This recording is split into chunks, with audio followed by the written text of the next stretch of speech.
Hajde njerëz që kur hypin në avion, për shembull, i shtrëngojnë dhëmbët shumë, dhe duke shtrënguar dhëmbët, ne mbyllim kanalin e eustakut që lidh hundën me veshin. Kjo çfarë na bën në të vërtetë?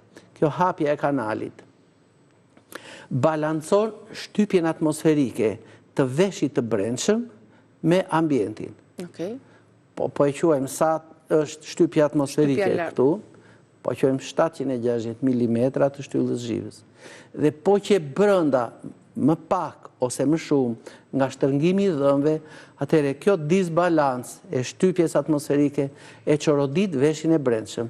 Po çfarë mund të bëjmë? Në momentin që ngrihet avioni ose në momentin që ulet, atëherë pak buzët mund t'i mbajmë hapur dhe po dhëmbët, buzën mbaj si duash, po t'i largojmë pak dhëmbët nga njëri tjetri, shtrëngimi i dhëmbëve do nënkuptohet mbyllja e kanalit e eustakut.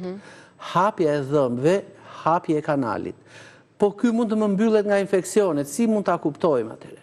Shumë thjesht. Për shembull, me zënjën e undës, po? Mbush mushkrin me ajër.